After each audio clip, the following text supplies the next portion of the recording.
Welcome to the deep dive. We sift through stacks of info to find you the gold. Today we're diving into something pretty universal, right? That human desire for connection, for companionship. Absolutely. It's fundamental. And what's really fascinating is how we find that connection now. It's been totally transformed by technology. For sure, from bumping into someone to, well, searching online. You've brought us this guide, Jim Stevens' Steps to Online Dating Success, and that's our focus today. Yeah, the mission is really to pull out the practical stuff, the strategies you need to navigate this whole online dating world. Because it's not just about finding someone, but finding the right someone and doing it smartly, safely. Exactly. It looks simple, maybe just swiping, but there are definitely unwritten rules, complexities. Right. And understanding those, well, it helps you succeed, but it also helps you avoid the pitfalls, Yeah. the heartache. Okay, so let's start there. What makes online dating so different? I mean, for ages, people met through community, family. Right. This whole internet thing is, historically speaking, brand new. And the sort of magic of it is this almost unlimited communication. You can learn so much about someone, their tastes, values, quirks before you even meet. That sounds amazing, getting to know someone without that immediate face-to-face pressure. But the guide points out a downside too, right? This unlimited communication. It cuts both ways. It absolutely does. That openness, it's great for connection, but it also, unfortunately, opens the door for deception, for misuse. People can be, well, less than honest. Practical jokers, scammers, manipulators, they exist online too, so you really have to be cautious. Definitely need that heads up. So despite those risks, how did it get so popular? The guide highlights some key advantages. Speed, for one. Oh, yeah. Think about old-fashioned letters, waiting days, weeks. Now, emails, messages, minutes, things can get close fast. Email makes two people get close faster. That's a quote from the guide, isn't it? It is. And then there's privacy. Communicating from your own space, your home, a cafe, no one's listening in. Huge plus. And the options today, voice chat, video calls. Yeah, you can get pretty close, short of actual physical touch, hear their voice, see their face. It really does accelerate things. And it's cheaper too, right? Compared to traditional dating. Way cheaper. Just need a computer, internet. It lowers the barrier, makes it accessible. Okay, so all these advantages lead to something fundamental the guide stresses early on. Yeah. Know your intentions. Right. It frames dating, ideally, as looking for a life mate, not just, a fling. It's about support, caring, building something together. So being crystal clear, are you looking for fun or something serious? Absolutely crucial. And both people need to be clear. Avoids misunderstandings, heartbreak, even if it is casual. Jim Stevens says, be on your guard, protect yourself emotionally. And it's not just a fad. The guide calls online dating the real thing. It's stuck around. Yeah, because the privacy, the convenience, it often beats old ways of meeting. Plus, saving money on those first few awkward dates, that helps too. It makes sense. It's adapted that timeless need for connection to our modern tech world. All right, so we understand the landscape. Now, how do you actually start? Step 1 in the guide, laying the groundwork. First tip, caution. Don't just rush in. Good advice for any unfamiliar territory. And where you start matters. The guide strongly warns against jumping straight into singles chat rooms. What is that? Often they're just, well, the guide says, flooded with people who have only one thing on their mind, sex.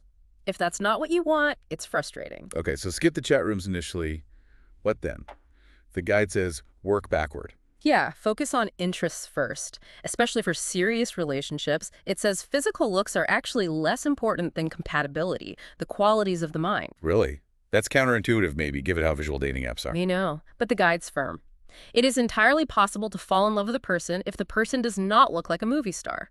Looks aren't the deciding factor for something lasting. It's about who they are inside. Okay, so if it's not looks, how do you find that compatibility? Define your own interests, sure. Sports, books, whatever.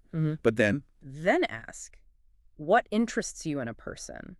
And crucially, the guide says compatible interests should complement, not just mirror. complement. What does that mean exactly? Like maybe two super talkative people won't actually listen to each other, or two very shy people might struggle to, kickstart things. It's about balance. Okay, so find interests that work well together. Yeah. And use keyword searches to find people with those interests. Exactly. Be proactive. Don't just browse endlessly. Now here's something that caught my eye. The power of dislikes. Listing dislikes is just as important, or even more important than likes. Why? Yeah, it sounds weird at first, but think about it. Shared likes are fun, easy, but unshared dislikes, especially about big things, values, lifestyle, those are often the deal breakers. The things that cause real friction down the line? Precisely. Filtering out those big conflicts early on builds a stronger foundation. It's surprisingly effective. And tied to that, a warning. Don't be too accommodating and adjusting right away. Right. You're looking for a life partner, not just someone to go camping with once. You can't and shouldn't try to mold someone.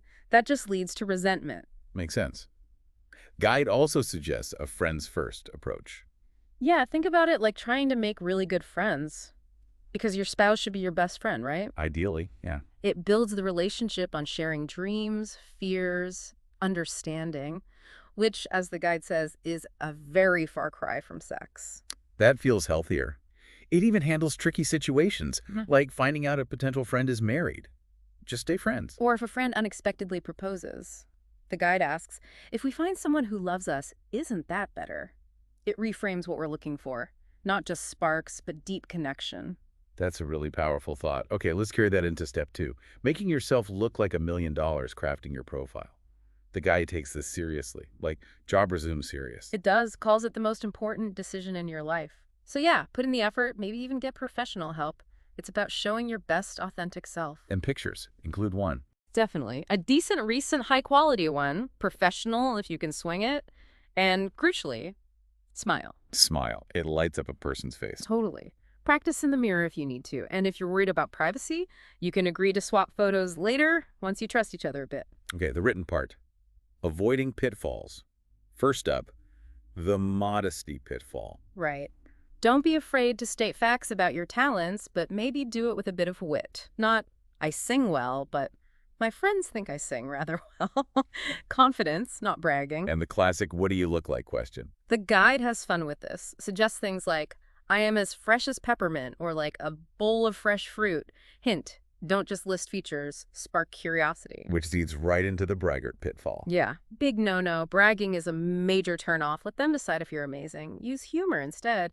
If you're a bit round, maybe, I am round in all the right places, I hope. Humor sells like $1 billion. Love that. Then avoid cliches, the hackneyed pitfall. Be original. Instead of blonde, try hair, the color of freshly harvested hay, and reframe things. Dark skin isn't just dark, it's chocolate or polished wood. Get creative. Avoid the boredom pitfall, too. Make it interesting. Cook the drab details. Get friends to read it. Does it hold their attention? And finally, no vagueness. Be clear. Phrases like, I am different, or I don't play by the rules. Sound weird, or even hint at something sexual you don't intend. Exactly. Be direct. It all comes back to honesty, right? The web of deceit. The guide is clear. It is best not to lie. Absolutely. Lies sink relationships. Be you. A real friend, a real partner knows all about you and loves you just the same. No need to fake it. This applies to your handle or username too. Your alter ego. Yep. Choose something sharp that reflects your interests. Nature guy. Music man. Not, mega stud or super babe. Attracts quality over quantity, right? Signals what you're actually about. Increases the chance of finding someone you actually click with. And keep it brief, unique. Write like you talk. Yeah, be natural. Avoid jargon or trying too hard. Ask friends. What are my endearing qualities? Why do you like me? Use that. The guide even has this intriguing animal test. Yeah. Think about which animal you're most like. Shark, rabbit, bear, hen, dog, cat. It helps you pinpoint your traits to describe yourself uniquely without actually saying, I'm like a bear. Clever prompt for self-reflection. Okay, profile's done. Step 3. Letting the relationship blossom, virtual interactions. The guide calls the internet a highway. Not safe until you get to know your way around. So be warm, but super cautious with personal info early on. Even names. The guide suggests using your handle or a nickname first. Yeah, like Cinderella or Archie. Something fun. Avoids awkwardness if it fizzles out quickly. No need to give your real name right away. Practical tip. Juggling multiple chats. Memory fails. Oh, definitely. Jot down notes. Keep little files for each person. Seriously helps. And if you do forget something, just be honest. Hey, can you refresh my memory about it? Happens. What about small talk? Safe zones? Weather, sports, movies, music, food, all good starting points. And stuff to avoid initially. Religion, politics, deep family stuff, and absolutely no dirty jokes early on. Sets the wrong tone completely. The guide warns about instant intimacy online too. things can feel close, fast. Deceptively fast sometimes, so hold back on revealing too much personal stuff too soon. It's okay to seem a bit reserved. Saying, "it takes time for me to get comfortable," is fine. Shows you're not reckless. But how do you tell if someone isn't being genuine? The guide has tips for spotting lies, right? 4 of them. Yeah, pretty practical stuff. First, ask specific questions about their interests. If they claim to love jazz but can't name a single artist, red flag. Vague answers are suspicious. Okay, what else? Second, remember details from early chats. Then, later, casually ask about the same thing again. See if the story changes. Liars often forget their own lies. Sneaky but effective. Third, Ask general questions with a purpose, like, what are you looking for? Note the answer. Ask again later. Does it match? Inconsistencies are telling. and the 4th one sounds a bit cheeky. It is. Pretend you've chatted before. Say something flattering like, "you were so charming last time we talked." If they just lap it up or pretend to remember you when you haven't talked. They might be juggling identities or just not that genuine. Playing games. Exactly. Indicates they might not be serious or honest. Okay, so you've navigated the chats, dodged the liars, moving to phone calls. A giant leap. Huge step. The guide says exchange numbers at the same time, mutual trust, and if they push back or don't respect your caution. Dump the person. Clear boundary. Yep. Shows they don't respect your comfort or safety. Good test early on. All right, phone calls went well. Now for the big one. Step 4, meeting face-to-face. Timing. Let it happen naturally. Don't seem over-anxious. Should feel right for both people after several calls. And the meeting itself. Safety first. Absolutely non-negotiable. Public place, restaurant, cafe. Never at someone's home for a first date. Just no, just in case, you know. The guide recommends lunch dates. Smart. Yeah, they're shorter, easy out if needed. Gotta get back to work. Less pressure, less romantic expectation than dinner. Plus, you see their table manners. Good point. And repeating this. A first meeting does not have to lead to anything physical. Not at all. Avoid situations that even hint at it. Set clear boundaries from the start. Now this is unique. If the date goes well, leave a small, personalized token. Not a business card. Yeah, like a little poem you wrote, or copied, just be honest. Maybe some dried flowers on a card. Something thoughtful. The guide says, "I made this for you." Beats, "I bought this for you." Totally. Shows effort, personality, makes you memorable. And hey, if you're not sure about them, keep the token for the next date. Huh. Okay, general impression offline. Grooming. Critical. Yeah. Nails, hair, teeth, check your breath. Basic but essential. Clothes. Comfortable, looks good on you, not loud. Makeup to accentuate, not hide. Scents should be subtle, not overpowering. Group dates. A foursome, maybe? Good idea for a first meet. Less pressure, more safety. But pick your friends wisely, no chatterboxes who'll steal the show. Moderation is key. Don't want to blurt out something regrettable or lose your senses. Paying the bill. Go Dutch! Avoids any feeling of obligation if it doesn't click. And pick a place you can actually talk, not a noisy mall. The real secret, the guide says, is charm.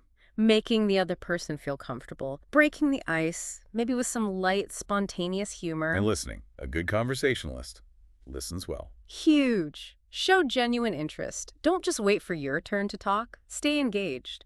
If they're dominating, a subtle cue might help, like a raised eyebrow. If not, well.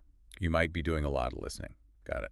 Gifts. Optional, but a good idea for a nice impression. Keep it simple early on, flowers, chocolates. Try to find out preferences first. Avoid allergies. The goal isn't to buy affection, right? No, just to create a good and lasting impression. No big splurges first time out. And if they forget a gift, reassure them quickly. No big deal. Be graceful. Okay, we've covered a ton, but what if it just doesn't work out?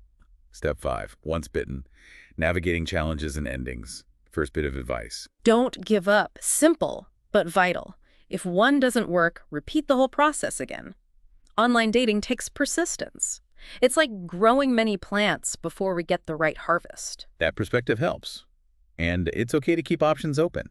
Date multiple people. As long as you haven't promised exclusivity, yes. The guide says it helps you choose the best person because you have comparisons. What if you run into 2 dates at the same time? Awkward. Introduce them as friends, then watch how they react, gives you insight. But actually dating 2 people together, like a double date. Completely out of the question. Yeah, the guide was clear on that. Very clear.